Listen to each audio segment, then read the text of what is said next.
All right. All right. Looks like we are currently live. Let's get this party started. Good evening, everyone. Welcome back to your favorite Xbox centric show every Sunday night, the Xbox Roundtable Podcast. This is show number 308, the premier place for Xbox talk and a little more from around the gaming sphere. I'm Invader, and it is great to have you all here. I mean, I'm always excited to have you all here as per usual. What do we have for you tonight? Well, NetEase and Microsoft have made a new deal regarding Blizzard games. We'll go into that. Plus, we're going to have a little chat about a little show on Amazon called Fallout. And yeah, some Fallout 4 updates. Some good stuff there. But first, let me introduce all the wonderful people, my partners in crime on the panel, starting out with Grimes, Mr. Two-Step Grimes. How you doing, man? Yo, how's everyone doing? Hope everyone had a good weekend. I'm chilling as always. Still playing Diablo 4, almost level 70, and that's where pretty much all my free time this week went. And then I also caught a few episodes of that Fallout series we're gonna talk about later tonight. So had a good week overall. Mm-hmm. All right. Yeah. Because you were just telling me before the show you put in quite a few hours into it. Yeah, Like, damn. yeah, like close to like 7 days worth of game time. So Damn. I mean, and for some people that's not even a lot either. So I that's know. that's still impressive. Yeah, I was Which telling you, game? Diablo 4. Oh, okay. Yeah, I mean, I was telling him like a friend of mine actually has like 20 days worth of game time, and I was at first I was like, damn, that's a lot, but you can easily uh, get to that. Mm-hmm. Yeah, that's right. Well, hey, man. I mean, you like what you like. That's good. Moving Yeah. on next, Centurion. Hey, buddy, how you been? Been up to anything? Been playing any games? I've been, let's just say, I've been kind of just chilling all week. I finally decided to just cash in some vacation time and Ooh. mentally check out from my job. And dude, you guys don't know what it's like to have a job that still calls you about 15, 20 times while you're on vacation. Oh wow. Damn. I mean, I know you're important at your work, but I damn. had to like, when you have that moment of like where you're talking to your boss's wife and you're like, look, y'all need to back off for 1 week before I have a burnout breakdown. Yeah, it's like you come back from your time off, and they're like, "Oh, how did you enjoy your time off?" And it's like, "Well, you should know you were talking to me the entire time." I Just know, turn off right? your phone, dude. Turn off your phone. Dude, I actually did turn off my phone for a day. Like, but I have like I have a like other bunch of things going on in the background that isn't work related. So I felt so weird having my phone turned off. But yeah, I had to do it temporarily because like they reached out to me to sit down and try to train somebody for 2 hours on my vacay, and I'm like, I am not training nobody right now. There is no freaking way. They should have trained them while you were at work. That's what I said. Well, that's just kind of weird. Like, Oh, dude, yeah. If I told people stories about what goes on around my job, they'd probably think that I probably like work on another planet. But going back into what this is all about is games and actually enjoying ourselves with our time off. Let me see. So this week though, I had a lot of fun. Me and my wife went and saw Godzilla Kong, the New World. That was actually a fun movie to go watch. mm-hmm. Also, for whatever reason, I don't know how it happened, but I put like 33 hours into Lightyear Frontier. So Whoa, really? yeah, I pretty much I hit the wall. I hit the end game wall. I Really? I have all the crafting materials. I have gone through and collected all Mm. my artifacts.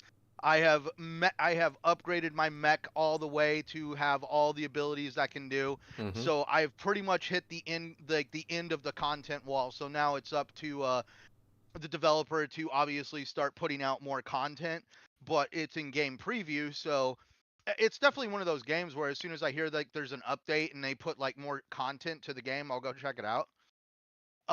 So I had a lot of fun with that. Obviously the normal thing right now, Suicide Squad, ESO, been going back and forth. They're having the anniversary event right now in Elder Scrolls Online. Been trying to get done with Banishers. Some people liked Banishers. I am enjoying it, but I also do feel at this point I may be getting like just a little bit of burnout fatigue on like just like I just wish the game was maybe a little bit more faster paced, but maybe that's just my own problem. And then obviously digging into it here later on today or later on tonight. I'm apparently even more psychotic than I thought because I started the Fallout television show at 6 o'clock yesterday evening, and I finished it at 4:30 in the morning. Oh, so I basically binged the whole damn show. Damn. I mean, yeah, we will get into that obviously later on, but that's impressive. Wow. I mean, that's very telling that you watched it all the way through and binge watched it. So, Right, and like that's what I mean. Like we'll get into that later, but yeah, I was shocked that I did that. Even my wife like walked up and she like, dude, it's 4:30 in the morning. What is going on? Wow. Well, hey man, that's impressive, and it's always, you know what I will say, like, it's nice to be able to like lose yourself in something, and it's just like, the time passes, like, oh my gosh, where did it go? But it's just like, when you have that kind of enjoyment, it's like, you know what, it doesn't matter that the time flew by like that. It's kind of nice to have moments like that, so. And the only other thing I did was I took your advice and some other people I've watched on YouTube, and I decided to buy the complete package for Atomic Heart. So I'm gonna Ooh. go back and I'm gonna go try. I did it when it first came out in Game Pass, but I feel like I had other things going on, and now I'm kind of like, you know what? I really should have put more effort into that game than just kind of like, hour done. It's worth it. Just trust me on that. It's very much worth it. It is. Absolutely. I will definitely keep. Yeah, I'm right now. Dude, like this freaking television show has caused me to have like a Fallout bug, so I'm downloading Fallout 76. Oh, by the way, I'm not trying to soak up the whole intro thing, but for anybody that doesn't know, if you have Amazon Prime, go to AmazonGaming.com, sign into your damn account, and collect your code for either PC or Xbox for Fallout 76. Nice. Yeah, actually, I took advantage of that as well. So that's good that you brought it up. Pass, right? I know it's in Game Pass, but who's gonna say no to a free copy of a game? Come on now. Yeah, I mean, it's both for PC and Xbox. I was like, okay, well, why not? Yeah. Why not? I mean, like you said, why not? That's awesome, man. I'm glad that you had a pretty solid like past few days. That's really good. All right, GeneralMLD, buddy pal, how you been? Been up to anything? Playing any games? Had a pretty good week. I mean, we'll talk about the Fall TV show. Had some fun with that. Otherwise, though, I played an old N64 classic, the remake of Turok 3, Shadow of Oblivion. So I back in the day, I only played Turok 1 and 2, never got around to the third one. So the remaster comes out late last year. So I finally got around to it, rectified an old childhood regret, and yeah, it's done. 10 hours well spent.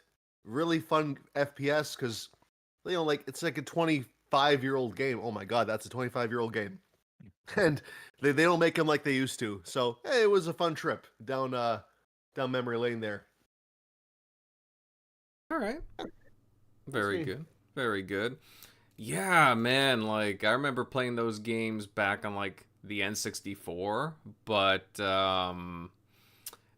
yeah, it's been a while since I got back into that series, so maybe it's time for me too. Maybe it's time for me too. All right, and Eric Shockley, buddy, how you been?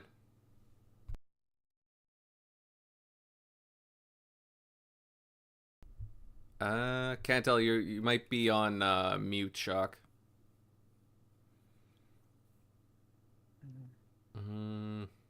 Yeah, he's still muted. Okay.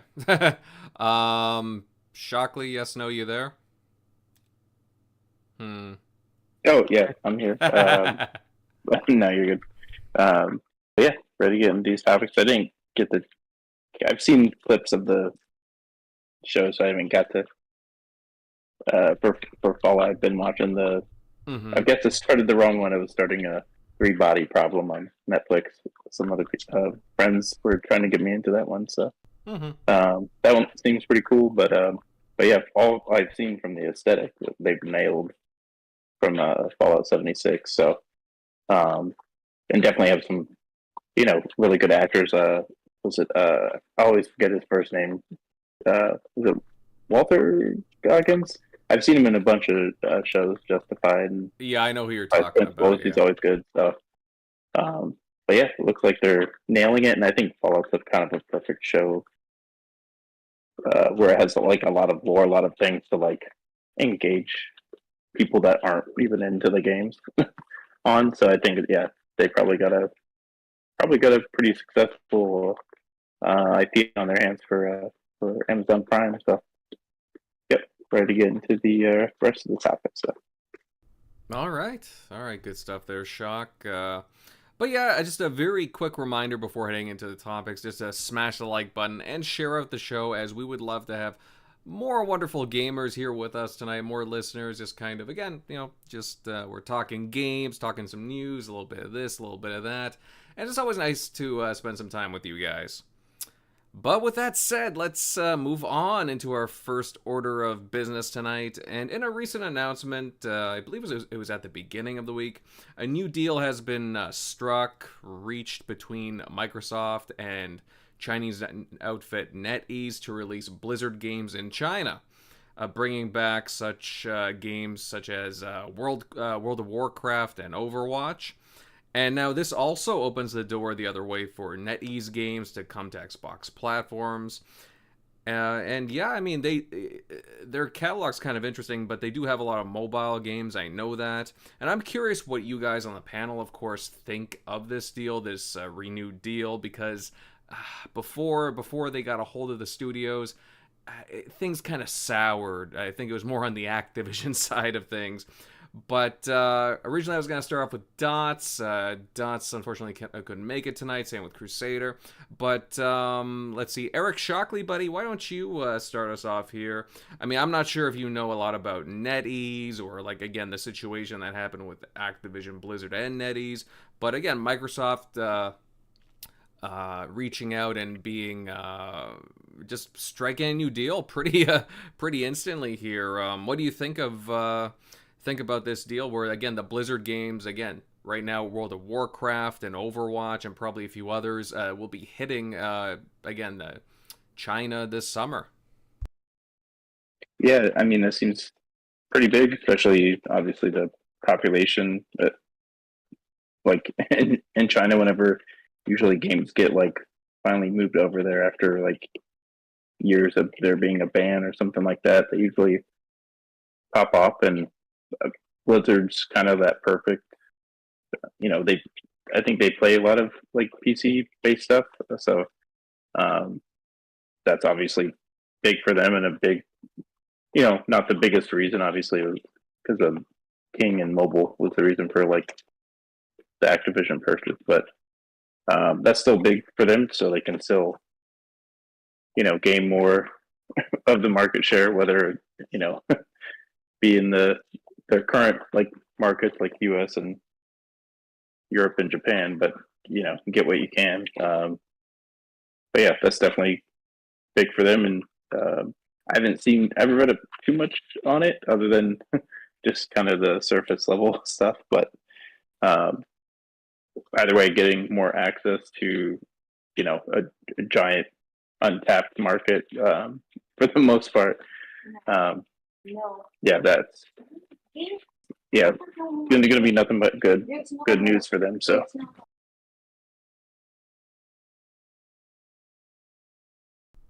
But yeah, I don't know too much on it. That one, but from the at least surface level stuff that I have seen from like the headlines and just like brief like tweets and news about it.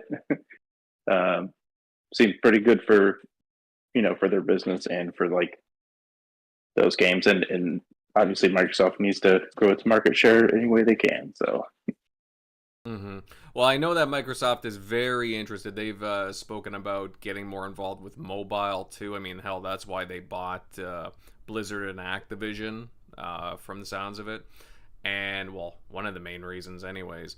But again, they do have quite a big reach in the mobile space. So, I mean, hey, getting some of those mobile titles on there would be, kind of nice. As not to mention, again, some of their other titles. I just kind of looked into it. And, again, looks like they have a lot of, like some extraction shooters, stuff like that. So, yeah, some interesting titles there. Let's see here. GeneralMLD, I mean, what do you think of this deal with NetEase? Again, it sounded like things had soured right before Microsoft had took over. And, yeah, things kind of seem amended for the most part. Oh yeah, I would for sure give credit to Xbox for this one. However, it went down. Activision just fumbled it, and they lost out on millions of gamers and untold amounts of money. So now that Xbox picked them up, and we all know their mantra, they want to be everywhere. That's the whole point, right? So I like to think that they helped broker a deal, and there you go. Now, what does this mean to us, like reading this news? And I think it's pretty simple that it's big picture. It's a more successful Activision Blizzard is a more successful and healthy Xbox. They can now take this extra money and be that much more sustainable. And, earlier this year, there were layoffs and all over the industry. So there's a lot of uncertainty right now. A lot of costs are going up. The amount of money Xbox is going to bring in now with these millions of gamers playing all the various Blizzard games is going to, it's going to make it much more secure, which will be less precarious going forward for us. We can now be pretty safe knowing that Xbox is that much more here to stay. So in that regard, I feel like this is great news. They want to reach their billions of gamers. Well, this is going to help them do that.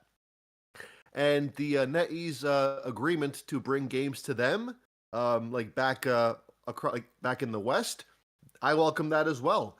More games for us is always a good thing, and I feel like a lot of mobile games that NetEase helps make that would also help Xbox's mobile ambitions too. And right now, that's a little in limbo because of the whole Apple thing in the court system. But I feel like when the chips fall into place, Xbox has the NetEase deal to kind of use and leverage. So I feel like this is all just it strikes me as a chess move. Like they're just setting the board up right now for future big massive returns and a lot of games coming Xbox's way, and therefore to us. So that's how I see it. It's a good step, and it shows that, especially with the FTC case still a thing. How it's still a thing, I do not know. I don't think they have a case at all, but they can easily use this as leverage, saying that we've reached more gamers after owning ABK. Like, we are better for the industry because of this. So I see it as a win on all fronts, including for us. So, yeah. All right. Yeah, I mean, definitely getting again I'm sure there'll be so many returning players. I know that in China, World of Warcraft was very, very popular, and I think I've heard some numbers already that they're anticipating, and I think it's already in the millions, which I guess is not too surprising considering the population. But yeah, just again the return of that player base be really nice, really nice. Let's see, Grimes, why don't you cover this next? What's your thoughts with this? Do you agree with MLD and Shockley's thoughts? Yeah, I mean, just out of nowhere, they kind of salvage and renew this deal with NetEase to again bring these games over back to China. What are your thoughts here? Yeah, smart decision by both companies. Microsoft isn't stupid. They know there's money to be made in China. It's estimated that there are about 685 million gamers in China, almost half of the country's population. So it would be catastrophic not to have Activision Blizzard games there. It it was such an easy decision just to sit down with NetEase on the negotiation table and be like, you don't have to worry about those previous Activision executives you had a fallout with. They no longer work here. And more games for everyone is always welcome. You know, we're gonna be getting all those Activision games like WoW, Hearthstone, Overwatch, Diablo, and a bunch of mobile games that most of us here probably don't care about, but that's not the point. And then I'm sure in return, we're gonna get some of those games from China on Game Pass or on Xbox. So it's a win-win situation for both companies. And yeah, it's one of the easiest decisions Microsoft will ever have to make. It's all about that money, you know. I mean, there's not really much else to say from my side at least, but yeah, just it's a good deal for gamers and money for both companies. Yeah. Oh no, I can imagine there'll be a lot of players coming back for sure, for sure. And I mean, just imagine. I mean, 685 million gamers. I don't even know how many gamers are in the US, but that's a massive amount of players. Yeah. Yeah. I mean, it'd be in the millions, but definitely not when you're talking about like the stats you're talking about, like 600. That's like double the population of the USA. Wow. Yeah. But yeah, no. I mean, again, some pretty interesting news there. Centurion, what are your thoughts with this deal? Do you agree with what the other guys are saying? I think it, like personally, I think it's pretty straightforward. But again, it's kind of nice that this deal closed, really like a few months ago, and they're already making some, they're doing some really good things, just trying to increase the player bases to these old games. Oh, it's definitely a good thing. I'm glad that they were able to figure some things out because I remember the outcry about this time last year, that a lot of people were gonna lose like if I'm right, like the World of Warcraft accounts and just stuff like that. There was other games also, that a lot of people were very up in arms over, being losing, because I mean some of these games are these MMO games. A lot of people had a lot of time, effort, and money put into them just for somebody to be like, hey, a bunch of dudes in suits couldn't get along, and you're gonna lose access to your game. That's just like some salt in the wounds right there. That we're already living in crazy times, and you just want to go home and play a damn video game just to find out that more people in suits are deciding to dictate to you what you can do with your time, and because of it you're going to lose access to games that help you disconnect from all that craziness. And that's one thing. Like it was more political with what happened with NetEase. Like I saw some people talking about it in the chat. Like, let's face it, everybody has something to say about, like control, but when we really look at what goes on, at least over in that part of the world, people under the age of 18 aren't even allowed to play a video game on school days. The days that they are allowed to play a video game, they're actually they have to like sign into something that counts how much time they've played that video game, and eventually when you hit the time limit, you'll be cut off. Um, and that's where and that's just because they don't want people like just to be blunt and to say it straight, they don't want people sitting on their ass playing video games over there. That's just how they feel about it. But now obviously we're looking at weird financial times.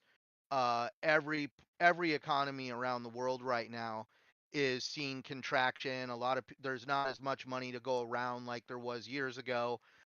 China's definitely included in that, and they've already seen a contraction of just how much money they make off of video games Mm-hmm. and in that economy alone. So I'm pretty sure that helped at the negotiation table when Microsoft came back and was like, "Hey, we would like to reestablish all this with NetEase." Because obviously your guys, China's policy towards video games and NetEase trying to play like, like political shell games, because during the Activision acquisition, they like on the New York Times article that I read, Mm-hmm. it was like NetEase tried to come in and be like, "Hey, you do know that we have some pull with the Chinese government, and we can help you get your deal approved." And it almost felt Yes. like an extorting comment. So I could see why Bobby Kotick and probably some other people gave him the middle finger. It was like, "Yep, turn it off." And and now obviously that deal has been signed, been approved, signed, sealed, and delivered. A lot of the bargaining chips were taken off the table that would have benefited NetEase. The Chinese government or their economy is definitely seeing some contraction in the revenue that they were bringing in from video games. And so at this time, when everybody's talking about trying to have, tax money and whatever else that makes the world economies go round, definitely that's where they probably were like, we need this to happen because it was actually creating a lot of revenue for us. So I'm glad to see that Microsoft obviously tactfully bided their time. And now here we are with a year later, and all these players are going to be able to go back. I just really hope that, at least in my mind, that Activision and all the other people involved saved all these people's data, so that way as they start rolling all this stuff back out into that economy, they'll be able to pick up where they left off, because it would be really tragic if, hey, NetEase is back, but we decided to purge the servers. I So believe they did. If I'm pretty. What? I That's see insane. no that no no no that no no that's no no where no. it was I like, think they did. I think they did save it. Is what I'm saying. okay, I was gonna Not say, that they holy purged. cow. From what I I was gonna say, read. No no no.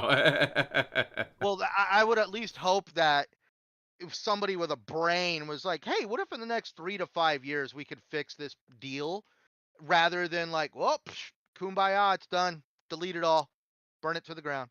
And definitely, that's where I'm just hoping for the best for the gamers over there, because I mean, gaming over there is a whole different culture because of just how people go to these like lounges that are essentially internet lounges, and you just sign into your accounts and you just play the games and the computers that you have there. And it's it's gonna be a good thing all around, because this is gonna be yet another way for like somebody said here, for Microsoft to make sure that their products are out there for people to see and to spend money with.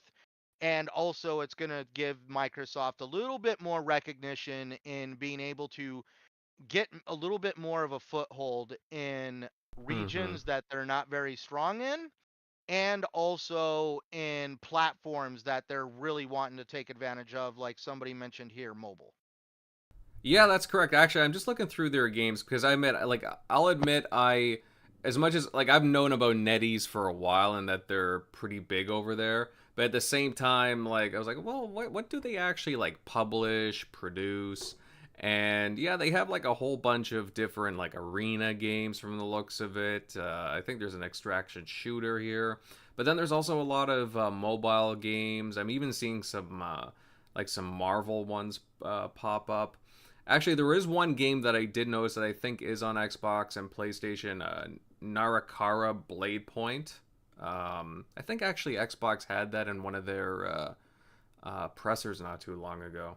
So, yeah, I mean, I can understand them wanting to expand there, and of course, have this deal go through. I mean, plus, I mean, strategically, again, it makes sense for Microsoft because, again, Blizzard and Activision have that history over there, and Blizzard games just print money over there, right? So, I think it does make a lot of sense. It does make sense, but one of the other stipulations that, at least with Activision, see, Bobby Kotick in the original negotiations wanted like NetEase to like give them an upfront $500 million payment for licensing the games, and that was because over in that economy, to get a game, I want to say certified or approved to be sold in that economy, is not as cut and dry as it is in economies where they have a lot more free speech practices to them. Mm-hmm. Where over there, there's a huge amount of censorship when it comes to what can be in a game, both politically and also sexually and some other things. And that is where I guess it can take months to get a game approved for that economy, where here it's a lot more cut and dry. Yes. So what do you mean we can't have a game based off on Taiwan? What do you mean? Well, you see, like it's like just to show like difference in culture.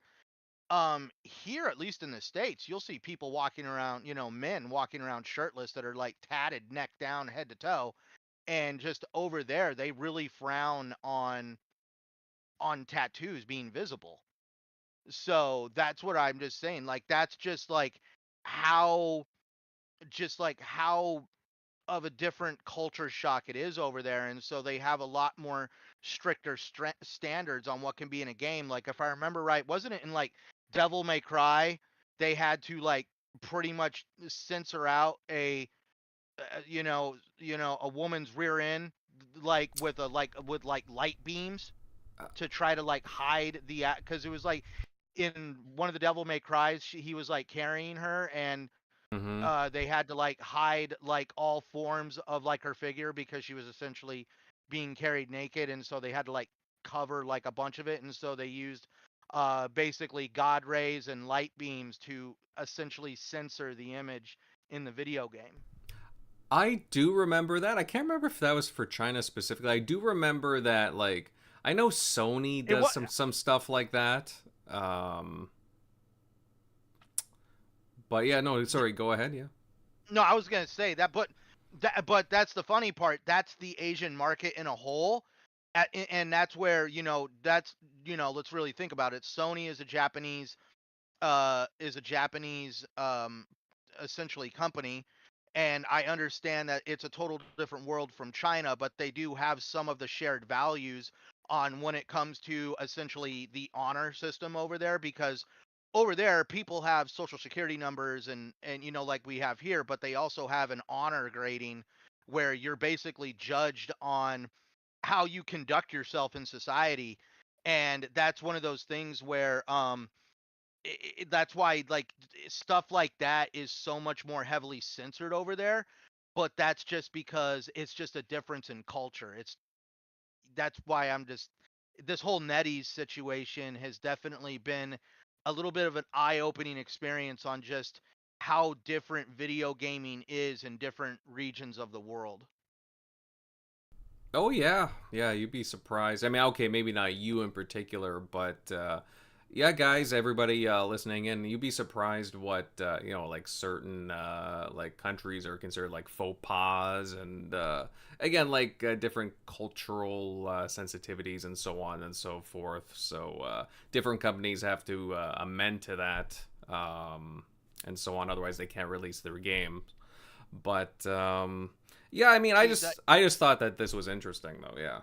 Oh no, it is interesting. So we're not trying, because I know people like get like that whole thing, roll their eyes, like we're over here on gaming market watch on TXR, or how other podcasts almost like turn it into like MSNBC, and it's just like over here playing market watch. But it's more like it's these situations where it's eye-opening that people think that game development is just this cut and dry experience where they can just go in and do this, that, and the other, and they don't realize that when they sit down and they break out the notepad and they start designing the concept for a game, they have to literally sit in a room with a bunch of guys and they got to sit there and be like, well, what if we do this? And then somebody's like, ooh, well, that might cause a problem in this region over here because they're a little bit more like harsher on that style of content.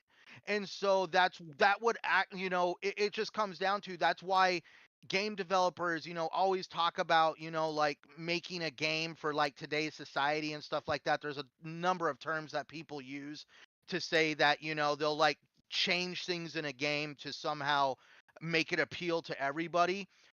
But there is situations where when they do design a video game with the concept of like we want it sold in these regions, they do have to take things into consideration that in certain regions they're a little bit more uh shall I say, aware of what is put into a game, both sexually, politically, or just some other ideology that maybe that their game would be rejected in a certain region just because of just a certain concept that for us would be completely benign. I mean, shit, and like, there's even certain shows that I used to watch as a kid that I don't even know would be brought back nowadays. So.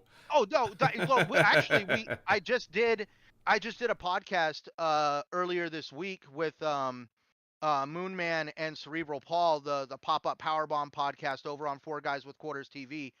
And we were talking about WrestleMania, and the funny part is we had this whole conversation of, do we really think like, some of the things that took place during the 90s and the Attitude Era, like characters like Val Venus being socially acceptable in wrestling in 2024, and we were like, oh hell no, there is no way they would have been able to do half of what they did in the 90s today in 2024 with just how culturally things have changed in the entertainment world.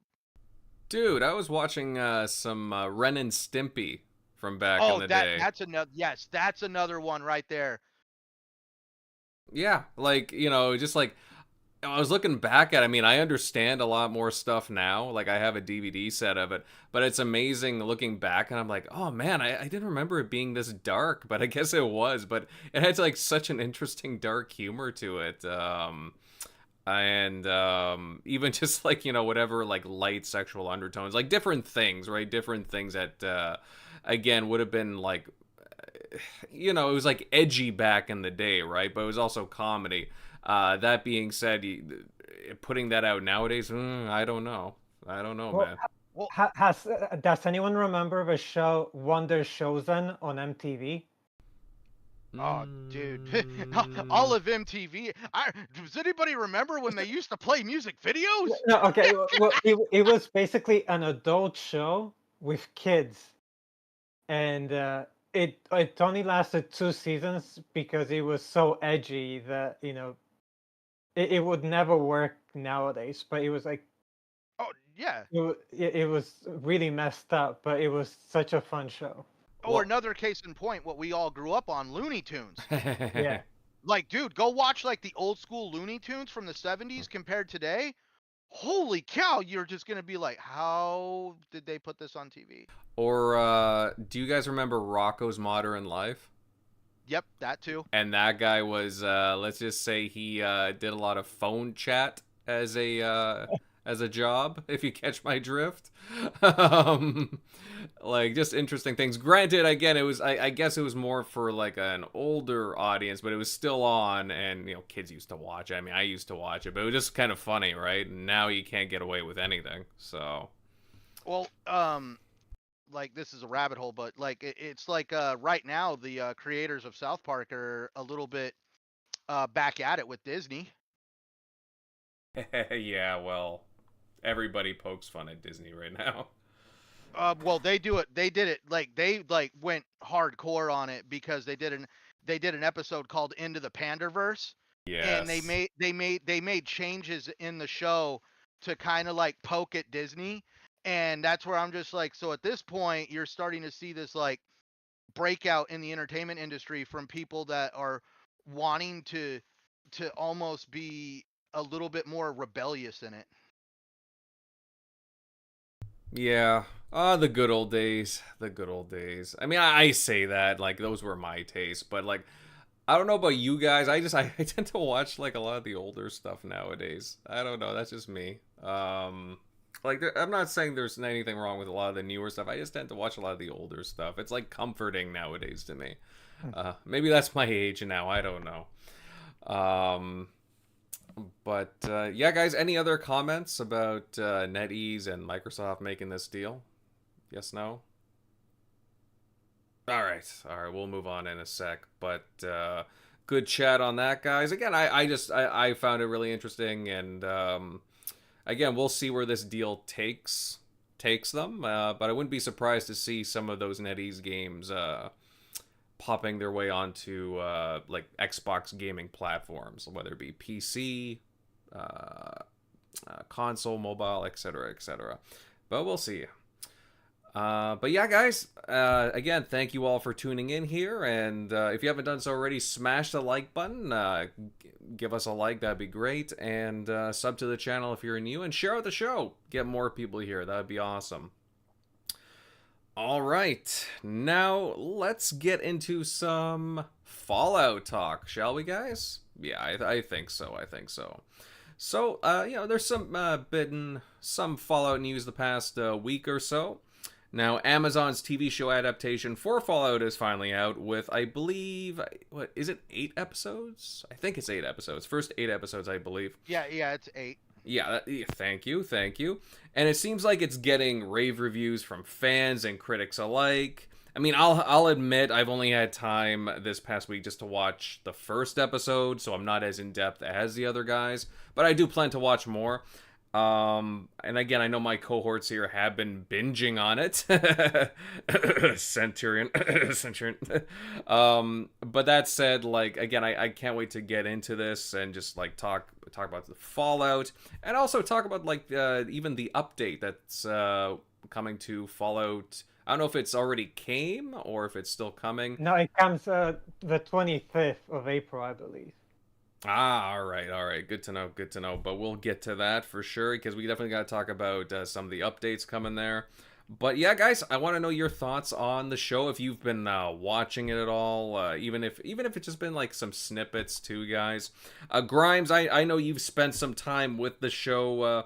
How far deep into it have you been so far? And yeah, what do you think of it? I'm on the 3rd episode right now, but yeah, I'm loving it. And honestly, I gotta start with giving props to the entire production team. The writers did a bang-up job. The actors and the whole cinematography are on point, done to perfection. They nailed the whole tone of the game. This dark, miserable wasteland that will eat you alive, with that humorous side from the game that the game is known for. The entire first episode is a love letter to the Fallout fans. The exact roller coaster of emotions when you first start the game inside the vault. This cheerful group of people enjoying their lives, and then the blink of an eye, it all turns to shit. Even, you know, like, everything is it's really well thought out. The stim packs look legit. There is even a nod to the VAT system with the bullet time effect when the camera is following the bullet. The ghoul looks badass. I also love what they're doing with the Brotherhood of Steel. This flawed military group. They're essentially the law in the Fallout universe. And the armor is so damn cool. I'm pretty sure everyone that's played a Fallout game, the first thing they want to do is find a Brotherhood of Steel armor. I actually have a full Brotherhood of Steel 1-to-1 D60 armor with the helmet and all for 3D printing. Oh, really? I haven't printed it yet, but I definitely want to do it eventually. And like, yeah, it's the whole project I want to do. But yeah, I just love the Brotherhood of Steel. And I know people will compare it to the Halo show, and rightly so. But this is what happens when you do proper research or you understand the history of a franchise you're supposed to represent. With Halo, forget season 1 or the Master Cheeks. That season was beyond awful. Everyone knows that season is beyond awful. Season 2 was even more infuriating because they improved on a lot of the things for the show. They list on the feedback from fans, but then they took 2 steps backwards. The whole season 2 is all about Master Chief or Spartans in general being more than just a person in an armor, which I don't really agree with.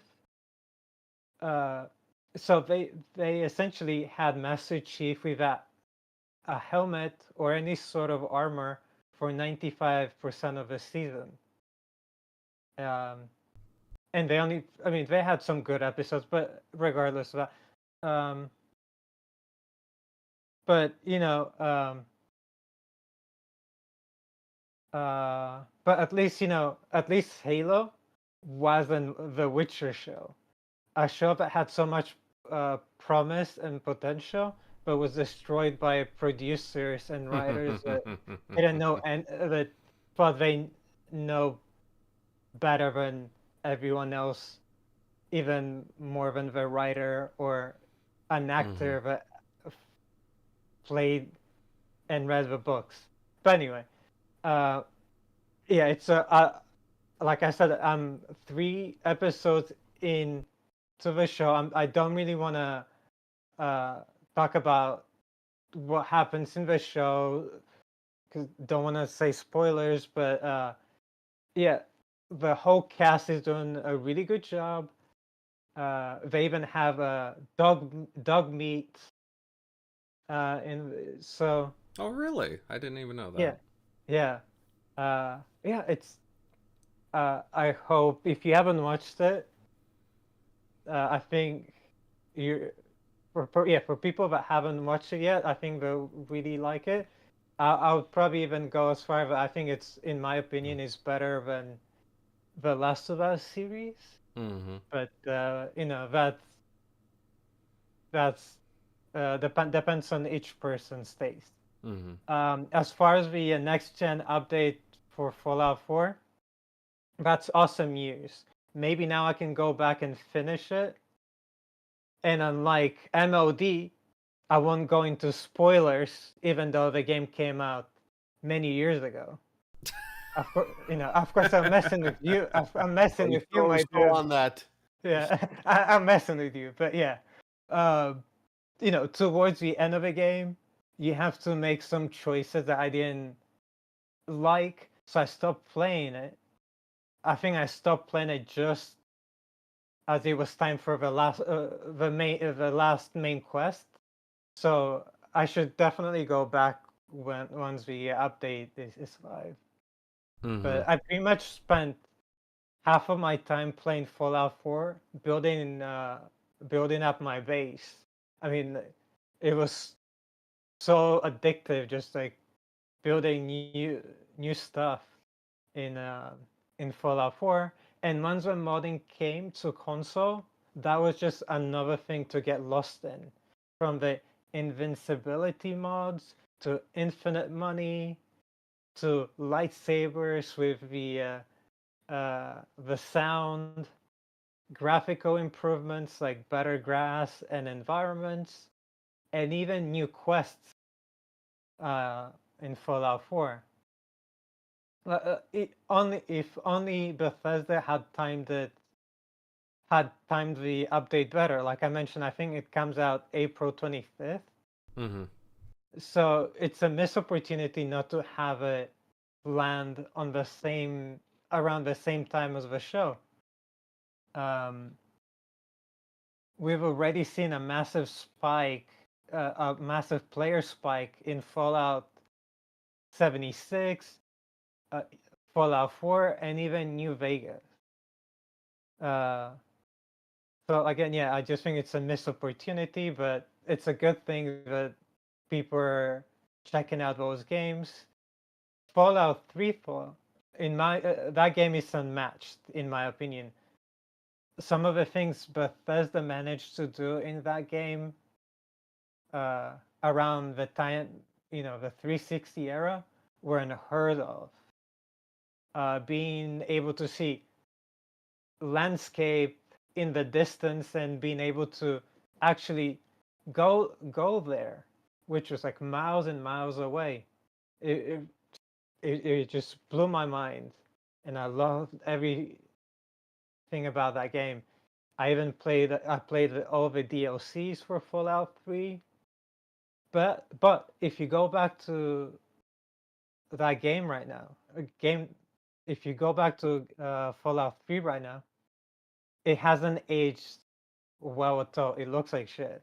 And the same goes with Fallout New Vegas, which is regarded as the best Fallout game ever made. To me, it's Fallout 3 because it was something new for that game for 360 or PlayStation 3. We hadn't seen anything like that before, so I just loved it. But have any of you guys played Fallout 76? I have not personally. I did, again, like I said, I did pick it up off of Amazon, the Prime Gaming there. Of course, it like a Centurion type of game, I'm sure.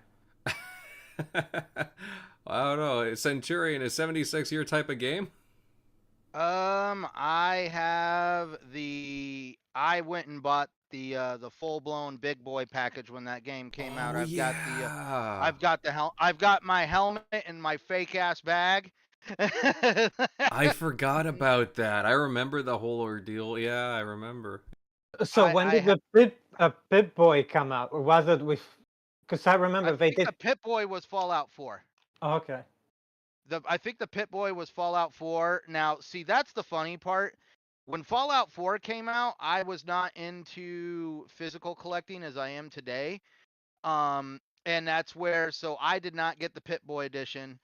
But when 76 came out, that's a total different argument for me because I was hoping it would have been more because I have, high praise for ZeniMax and what they do with Bethesda's titles on a multiplayer basis, but regretfully, essentially 76 taught developers a very harsh lesson of don't take the essence of your game, which is like NPCs that help set you cannot have a game where at least in me, you can't have a game where you walk around and just read notes all day and they try to half-ass it and be like, well, you're like the first people coming out of the vault, so there's not a whole lot of people.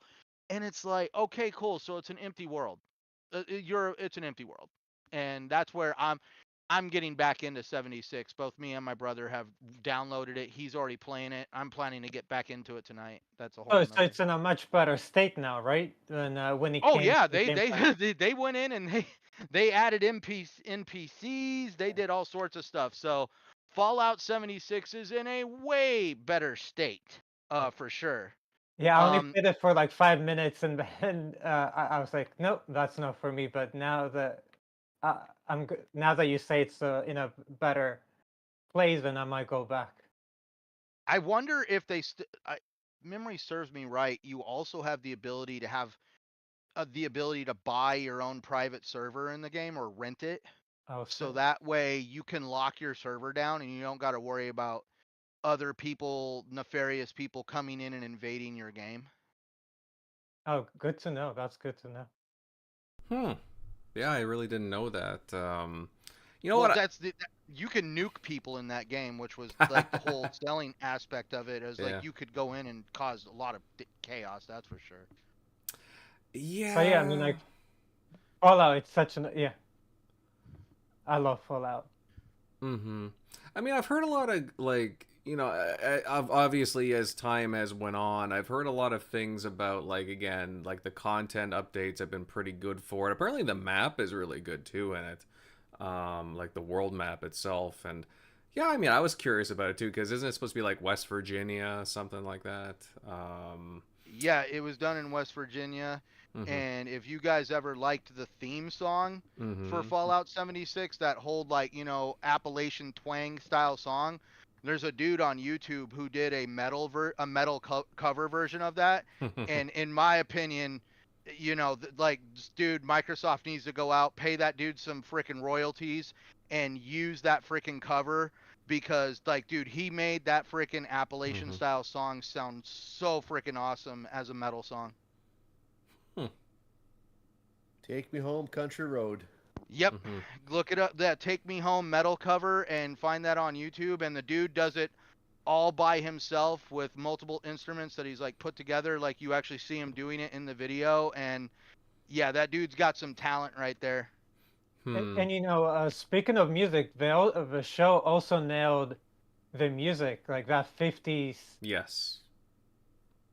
Yeah, like, so, you know, I mean, yeah. Well, it's not just even 50s. It's like actual stuff from the games too.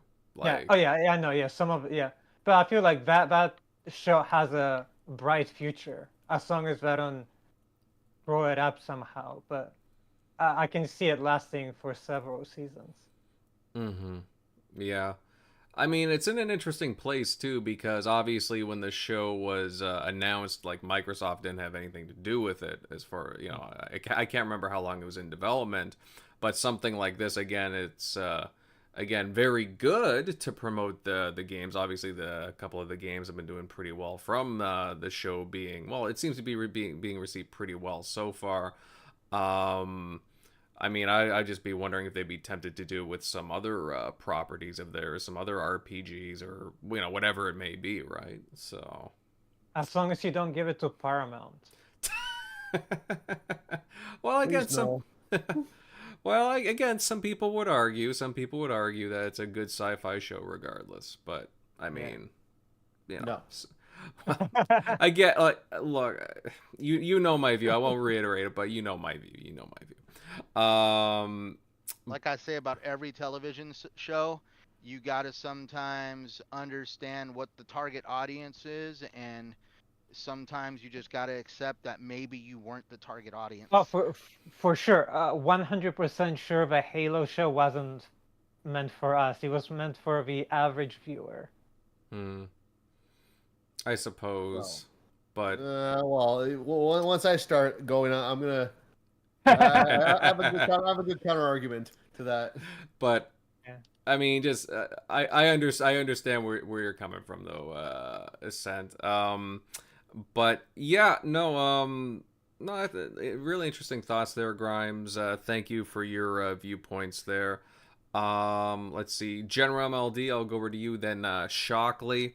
Yeah, MLD, I mean, I know you've been watching the show. I can't remember how many episodes in you are at the moment, but yeah, I mean, what are you thinking of it so far? I only watched the first 2 so far. Yeah, just, you know, only got so much time in the day kind of thing. But it's interesting because I asked the wife to watch it with me. She said initially no, but I mean, we're still in the same room. She's just doing her own thing, and I'm watching the episode. And the more it was going, like, she was just like glancing at it at first, and then she's looking at it for a bit. And in the last half hour or so, like, we're both watching it together. Like, full attention. And I think what I'm trying to get at here is that this show, it is just done right. Like, a lot of recent shows that come out, I kind of like watch thinking like, oh, well, when's this show gonna screw up? When's it gonna screw up? When's it gonna do something that I think is stupid? But the more I'm watching, I'm just really having a good time. And eventually, my brain just let its guard down. Like, it's okay, Mark. It's okay, MLD, you know?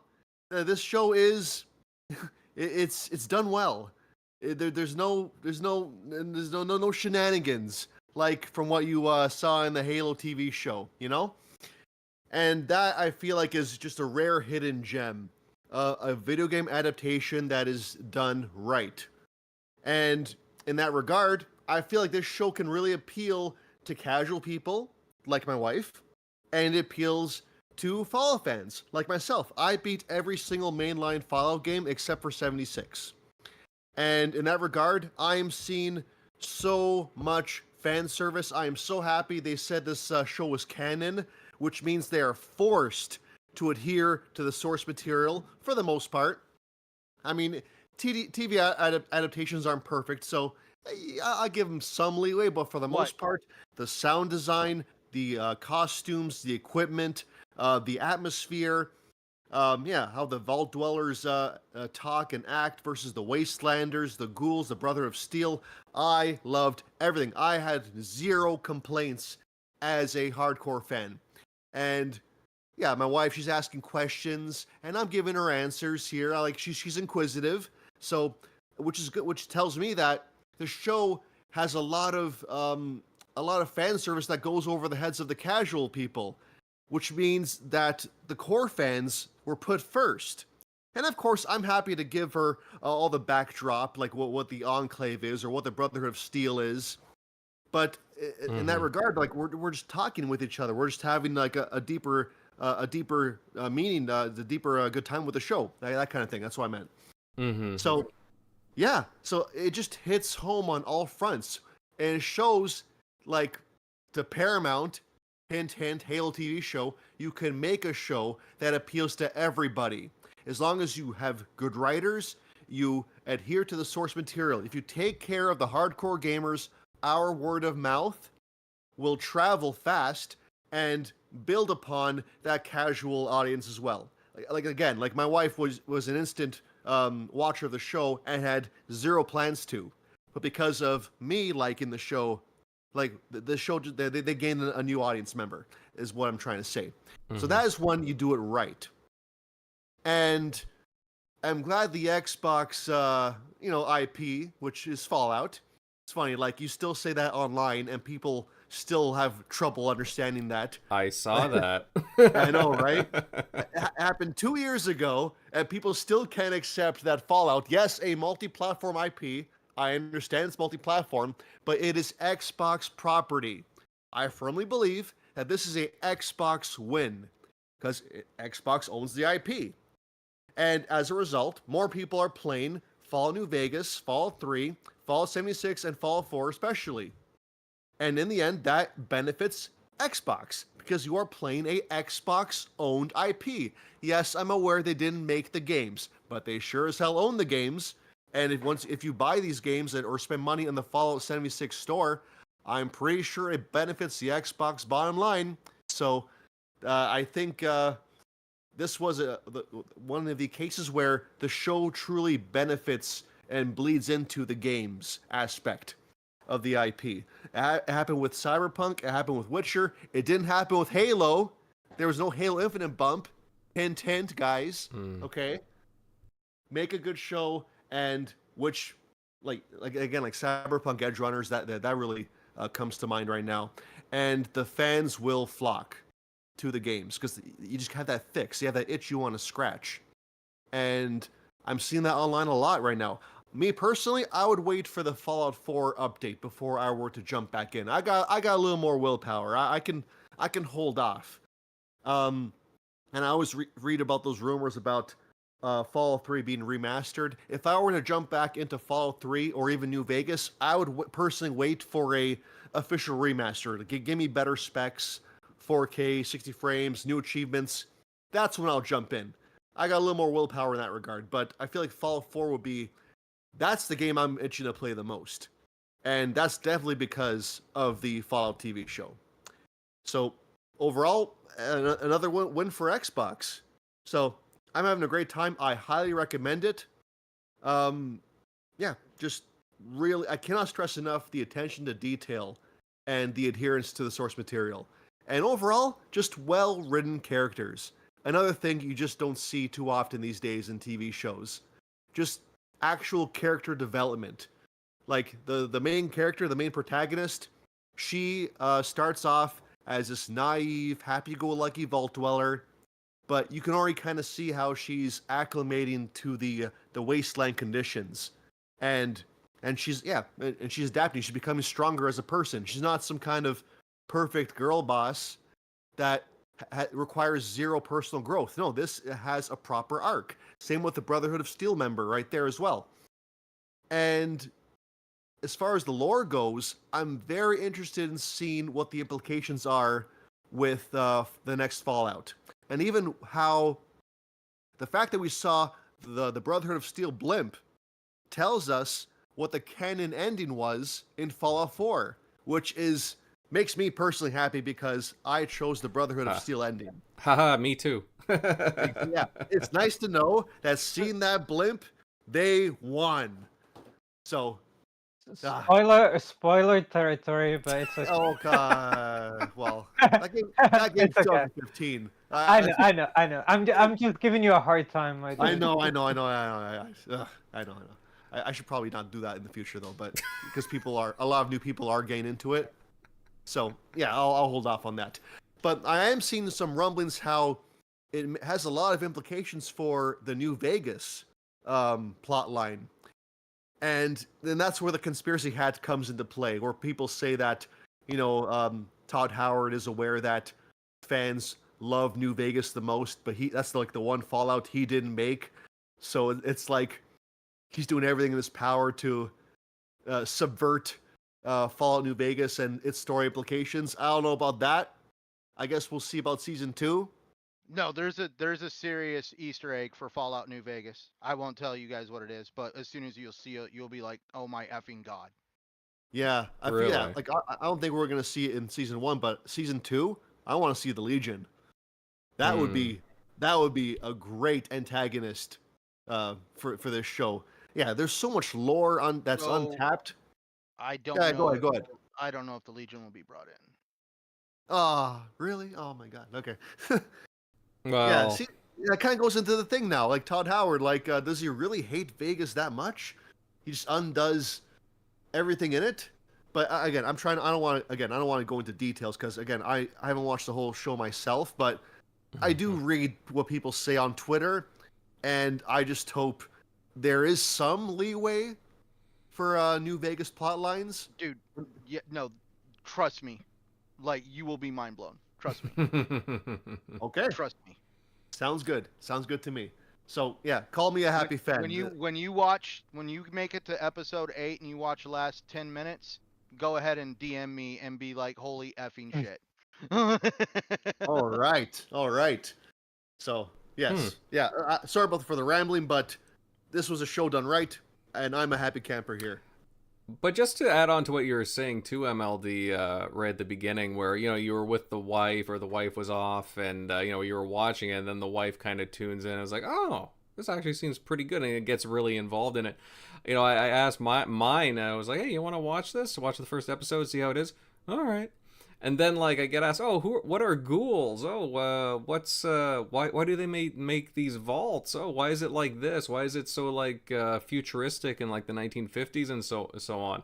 And my wife was really interested. Now she wants to watch the second episode and learn more. It was actually really interesting. And I think what it was too is what you were elaborating on. It was the writing. The writing actually in the show is pretty good. It's very focused. The actors do a pretty good job. I agree with you on the actress that plays Lucy. Actually, all of them do a pretty good job for the most part. The guy who plays the ghoul, Walton Giggins, I think the guy's name is. Sorry if I'm He's a great actor, that guy. Yeah, I agree.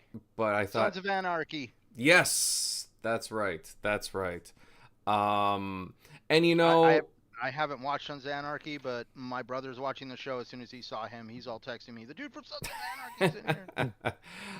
no, actually, that's interesting. Yeah. But you know, it's like I try and keep an open mind when it comes to these shows, and like I was telling you guys right beforehand, like I don't really watch a lot of of the streaming shows nowadays. I just find a lot of them to be like streaming fodder, to be honest with you, like not a lot of efforts put into it and so on. So when I started hearing some good press for this, I'm like, oh really? Okay, I'll check it out. I mean, I like Fallout. I played Fallout 4, a little bit of Fallout 3, dabbled in New Vegas, but so I was like, okay, I'll give it a go. I'll give it a go. And again, I'm only like the first episode into it, but I'm like, hey, you know what? They did a pretty good job of like kind of explaining things, laying out the environment, letting the environment tell some of the story as well, giving some hints. And yeah, there's a lot of stuff from people who came from the games that are watching this, and I'm like, yes, this is how you do it. This is how you do it. Like, I'm not saying it's perfect by any means. Not that I'm a huge critic, but I don't know. I just honestly, for the most part, I'm like, yeah, you know what, this is pretty good. I like the way that it set it up, and characters are well written, and yeah, there was some action, and yeah, the music also tied into it. I was like, yeah, this is Fallout to a T. And yeah, I'm kind of stuck being like, yeah, you know what, I really need to watch episode 2 now. So I can't wait to check it out. But really, I think there's a lot of good word of mouth going for this show. Shockley, I mean, I know you haven't seen the show or anything like that, but what do you think of the responses the show's been getting overall from people? Like, I mean, obviously you've probably been checking out social media the past few days, week or so. Yeah, I mean, it looks like pretty much. I don't think I've seen anybody that's saying that they don't like it, so that's pretty good. Obviously, with Halo, some people had some mixed thing. I think the second season kind of brought some people back just because of some of the action with that show. But I think they nailed a good team with I watched it like the first 30 minutes or so. But it looks like that they have the budget, so that's the other thing. Obviously, this is Amazon Prime and not like Paramount, so they probably have quite a bit more. Plus, they don't have a ton of shows, so it's not like they're having to cut probably a lot of corners. But yeah, they probably have a much bigger budget. I think deal was done prior to Microsoft, but yeah, it looks great.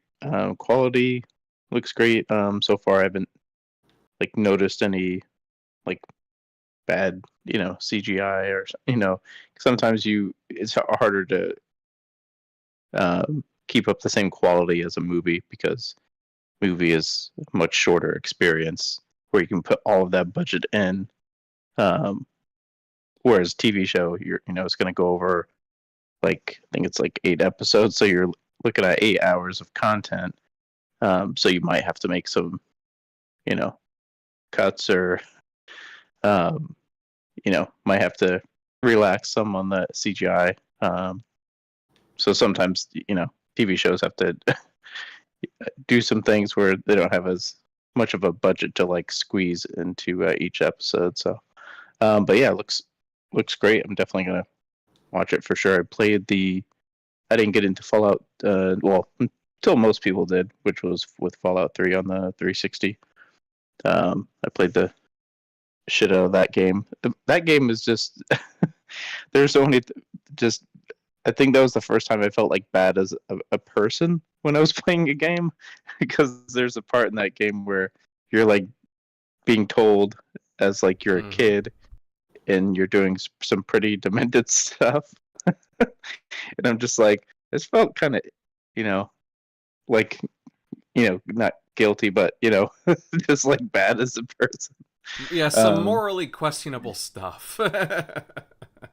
I love the VAT system, especially that. It was blowing my mind because you could like literally just snipe somebody's face from like 2 feet and then watch their head just explode. Like, so it's like, oh my god, this game is nuts. But yeah, that game was great. And then I got they got me on the Pip-Boy.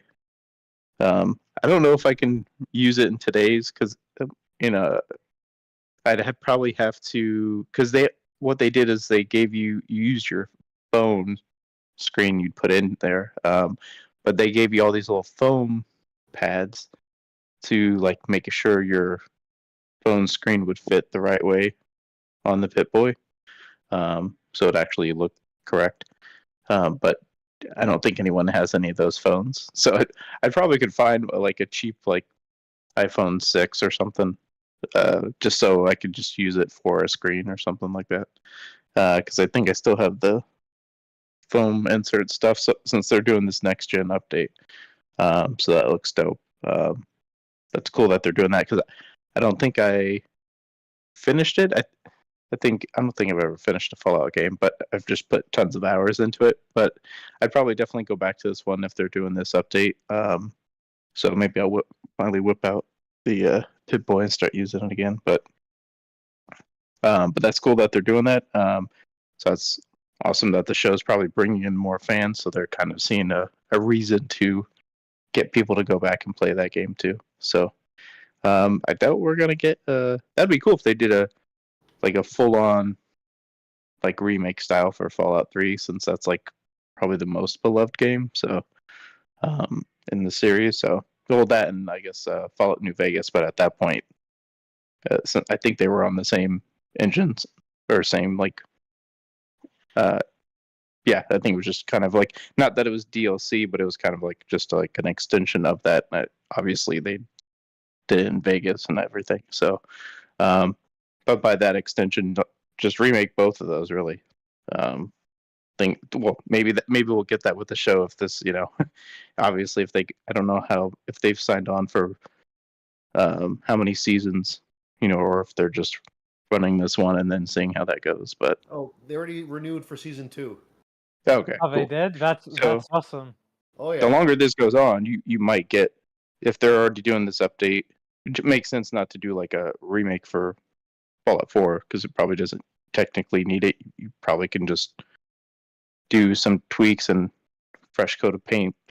But yeah, 3 in New Vegas definitely need it for sure. So that would be cool if this, just is bringing in more and more fans and becoming this big show. They might see a need to do that, so that'd be cool. Obviously, because I don't think we're getting a new Fallout game anytime soon. So, because I think Skyrim, or not Skyrim, but Elder Scrolls is next in line. So yeah, Fallout's probably not till, if we're lucky, 2030. But probably not even. But or maybe. Like these guys, they're making Starfield content, they're making Elder Scrolls, and then they're gonna make Fallout 5. Either they gotta double their head count, or they gotta drop their pride and let Obsidian do their job as well. They could do that. Experience. Maybe after, maybe after Obsidian gets Avowed out. I'm not sure if they have anything else in the works, but maybe they let them. Hey, do you guys want to, see if they're up for it? And then, and they can just do their own thing. But, maybe they don't know work on it again, but so. Yeah, maybe. Mm-hmm. It's hard to say. They only got 400 employees, give or take. Like even if I'm lowballing that's basically the size of like one AAA developer these days. They really they have a gold mine of IP, and I feel like I see this online, and I agree. They should also open a secondary studio among themselves dedicated purely to remakes. There's Morrowind, Oblivion, Fallout 3, Fallout New Vegas. They have a lot of games that just do not look good these days, but have timeless gameplay. And they're leaving so much money on the table by only doing one game at a time.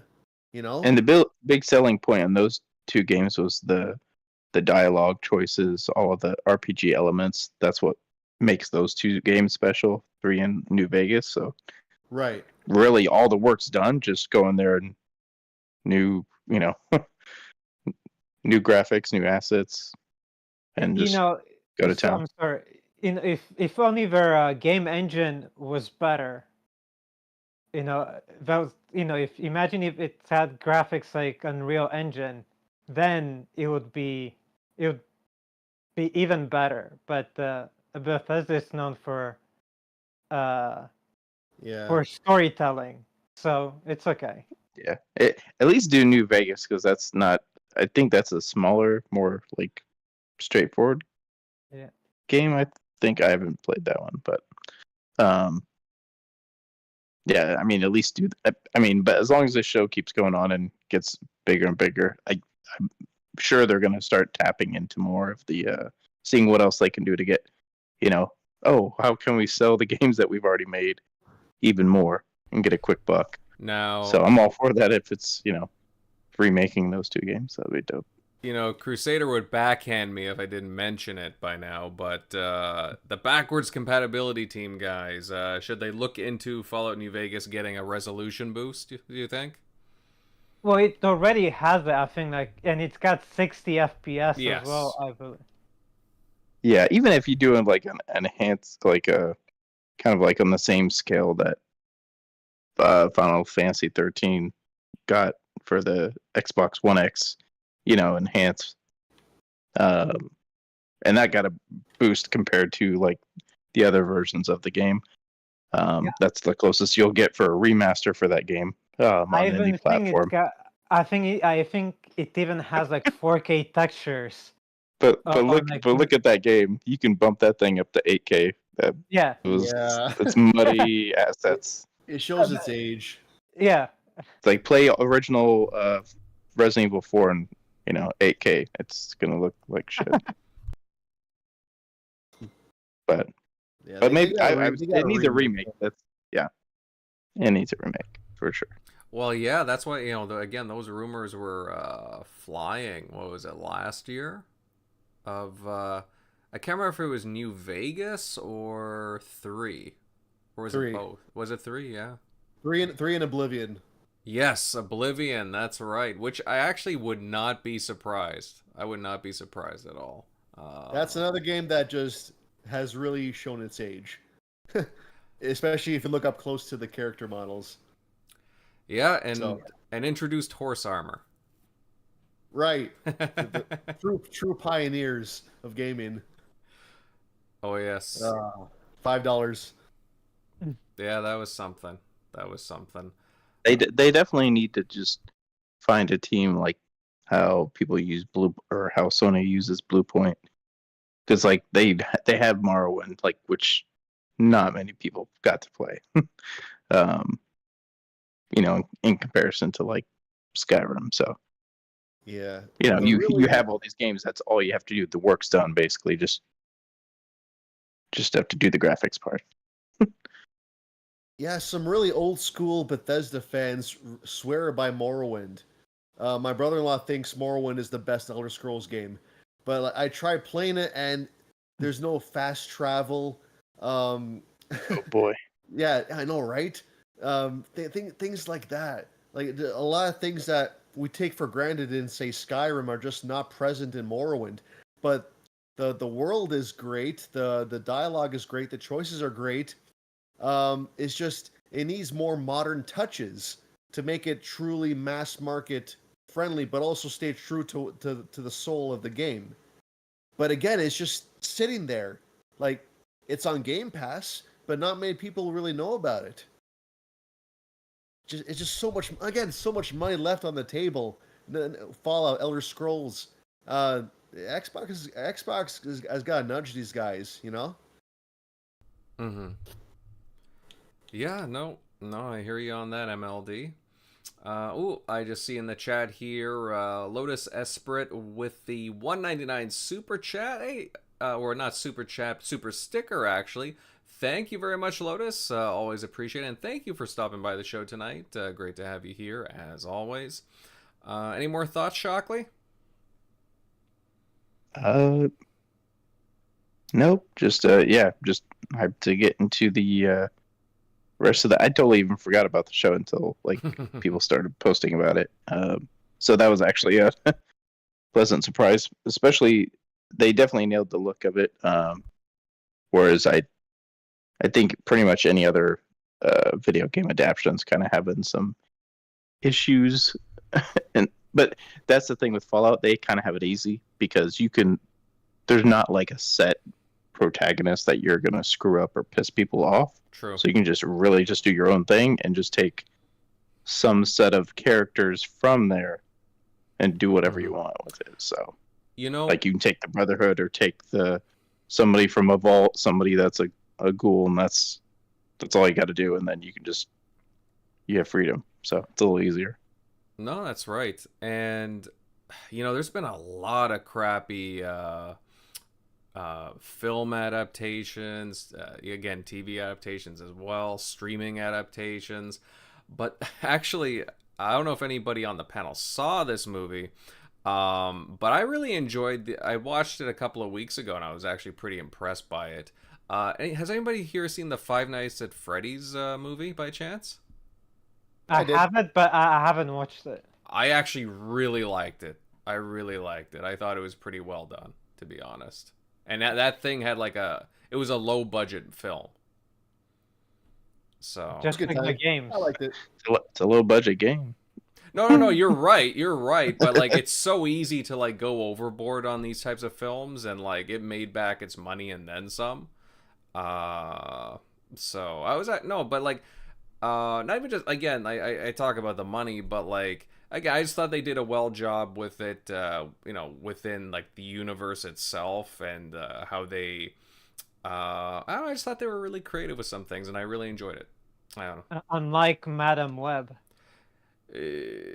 Well, Madam Web, Yeah. no comment. That's a different category in Yeah. itself altogether. Let's be honest.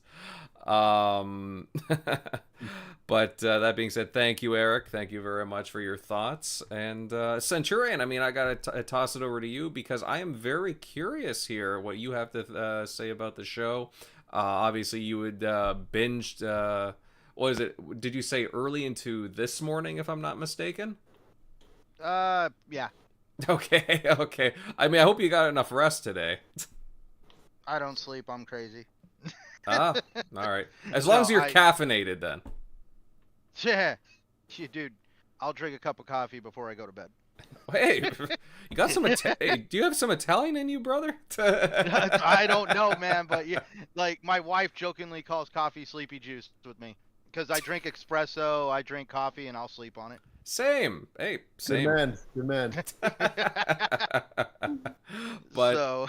no, that's actually pretty cool. But that being said, though, yeah, please share your thoughts with the crew. I definitely want to hear your take on the show.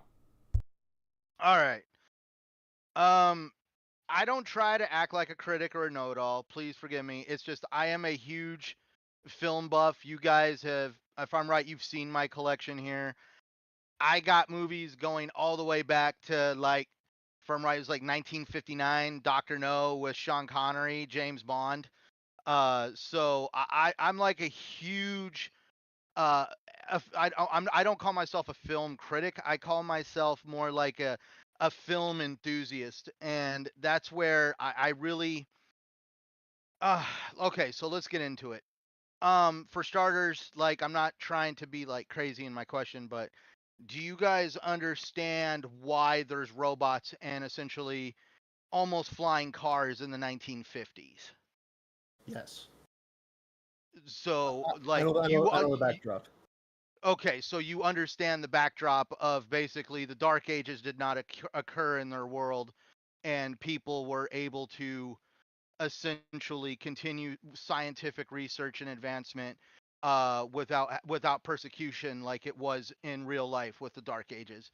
Kind of like how Atomic Heart decided to play on an alternate universe where obviously the Cold War unfolded differently. So that's where I really kind of wish, at least when it comes to Fallout, that they went into a little bit of explanation on why the world is the way it is. Like, it's like, like, why is it we've got Johnny Cash and all this great old timey music, and like it, we have essentially, oh my God, what's his name? The 3-armed robot. I was saying it last night, but trimming the robot trimming the bushes and serving birthday cake. Codsworth. Codsworth. Or basically Mr. Handy. Codsworth was actually, I believe they called him like a Mr. Handy robot. Right. Because he could be programmed for all sorts of different things, whether it was helping out around the house, doing the landscaping, or in certain cases, surgical work. So that's where it led up to that, and that's where I'm just going to put right now. This kind of goes back to an old school way of filming that I wish more companies would embrace, because it's kind of like what made it special. And it's also, you could see, like, yeah, they probably didn't have this great glorious budget, so they had to make essentially the vault system.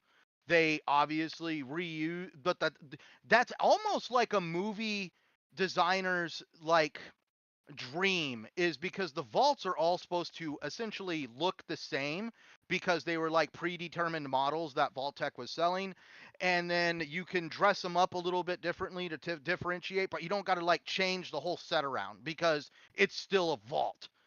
I love the fact that the doors for the vault were not CG'd. Like, they were actually an actual physical looking door that actually came out of the wall and rolled out of the way. Yes, I agree. I like, and to me, it was even some of the touches of the gatekeeper using the Pip-Boy, the thing that pops out and you got to plug into it to obviously operate the controls to the doors. And then you have the thing that comes out of the ceiling and plugs into the door and essentially moves it out of the way, unlocks it. And also there's that iconic moment of the vault opening, and you get the blinding light of the outside world just flooding over everything, and how they set that ambiance that we have seen in every Fallout game since Fallout 3, when you essentially walk out of the vault into the wasteland, and you get that bright blinding light and your eyes have to adjust to it. So yes, they definitely took a lot of inspiration from the source material. Now, there is the critics that are saying that they have basically left Fallout 1 and 2 in like, they're not really it was like they took Fallout 3 forward as inspiration, and they didn't really use a whole lot of Fallout 1 or 2 as inspiration for anything that takes place. And that's where I have to at least just give the bad news of, like, no kidding, because if you listen to the conversation here, nobody mentioned Fallout 1 or 2. They all started with Fallout 3. Fallout 3 was the moment you saw that game go from what it was on PC to exploding on PC and console. And it was like a total different world with Fallout 3 and the games that followed after that. I'm just happy to see that they did a good job in setting up a certain amount of production value that I have not seen in shows very often. Like, that's what made me like Stranger Things with Netflix's show, is the fact that it really felt like it was the 80s. Like, just like the way they filmed it, the set pieces, the props and everything. That show felt and like definitely made my childhood leap out, because I was like, oh my God, I remember living in those situations. And that's what makes it so nice about Fallout, is even the detail to the weapons. Look at some of the weapons that some of these people carry, all the way to the pistols, the saw knife. You see laser guns that literally have the bright yellow frickin' laser cartridge that are on top of it, that where you all know which gun that is. You know what guns they're holding when you see them.